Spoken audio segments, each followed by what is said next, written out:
It has been said that when in the course of human events, an oppression so revolts its subjects that it becomes necessary to alter or abolish the means of that tyranny. Is it that time when our Bill of Rights is defiled every day?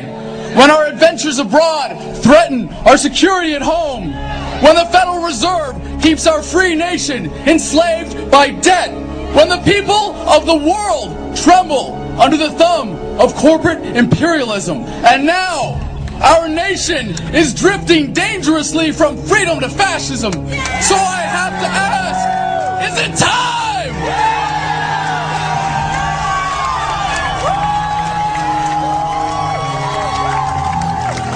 The time is now. The threat is clear. The bands of tyranny are tightening around America, and it is our duty to resist. As empowered patriots, let us take stock of our commitment to the ideals upon which this country was founded. America without her freedoms is like a body without a soul. The challenge before the freedom movement is no less than to bring about a revolution of values, inspire a renaissance of American politics, and breathe new life into the tortured body of our nation. We will meet that challenge with courage and love, and as always, we the people will prevail!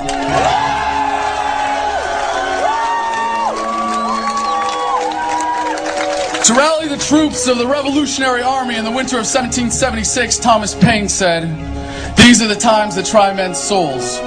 The summer soldier and the sunshine patriot will, in this crisis, shrink from the service of their country. But he that stands by it now deserves the love and thanks of man and woman. Tyranny, like hell, is not easily conquered." As Iraq veterans against the war, we are resisting an occupation we once risked our lives for. We swore to support and defend the Constitution of the United States of America, but we found out the hard way that the greatest enemies of the Constitution are not to be found in the sands of some far-off land, but rather right here at home!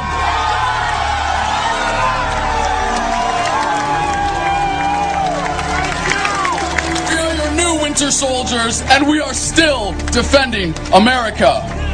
We bring the values, skills, and commitment that make us warriors to the fight before us today. We are working to end the war by strategically withdrawing our material support and inspiring others to do the same.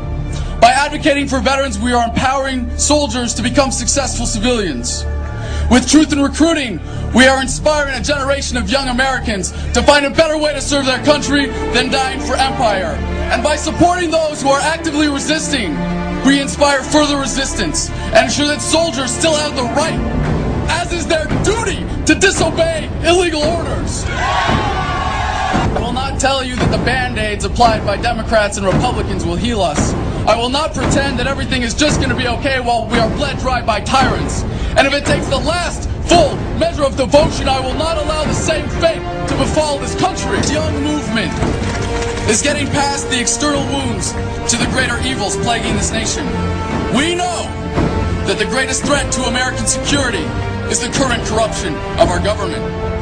No politician has ever ended a war.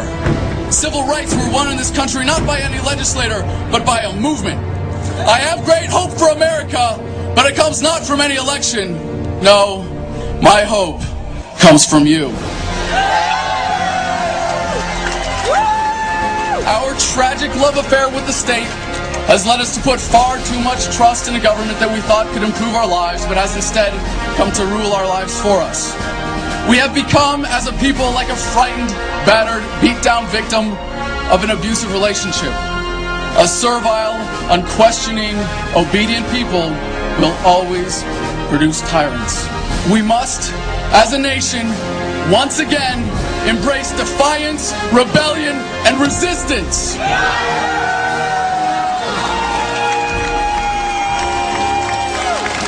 Every day, more and more Americans are avoiding unenforceable taxes, leaving government jobs out of disgust, and sending their kids to college instead of combat.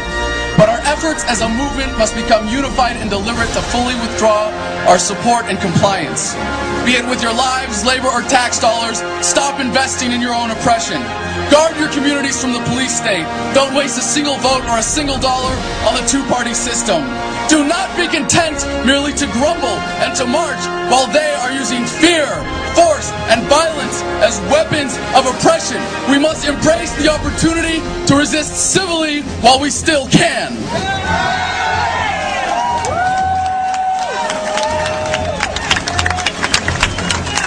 We are compelled to be here for many different reasons, and there is strength in our diversity. As within Iraq Veterans Against the War and Veterans for Peace, we don't need to be uniform to be unified. Take a look at the thoughtful, passionate people that surround you on this field and throughout this country. Do not leave here today without meeting a new brother or sister in the struggle. Take with you the inspiration to share your passion with someone who does not know they are yet part of our movement. Seek out where you can be most effective in the cause of liberty. Challenge our force-fed culture of questioning conformity and compliance, and embrace a world that is not defined by the politics of fear, our obedience-producing schools, or the false prophets of the corporate media. As we have been awakened, we must stir the sleeping masses. As the forces of oppression are diligent, so must we toil. As they are committed, we must surpass them. As they step up their efforts, we must rise up to defeat them as a unified movement.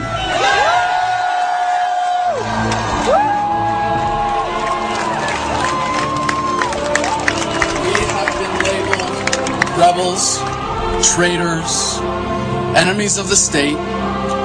All terms King George would have used to vilify our founders.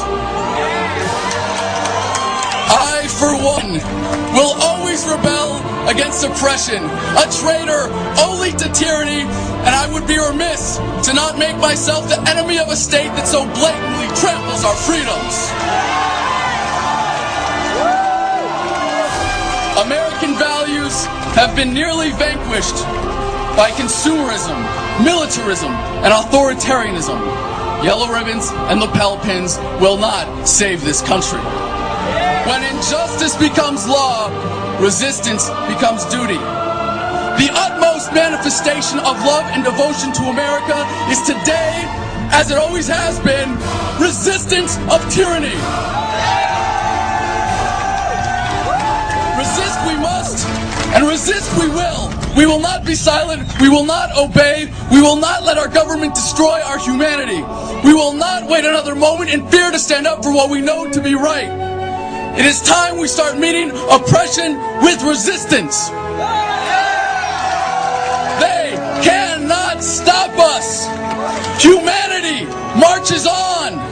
You can fight it or fight for it. When we say revolution, we say it with love.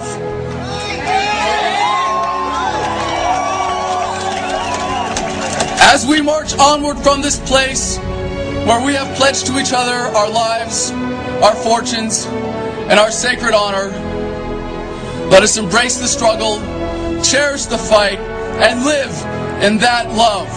The passion of our hearts will be raised with our fists!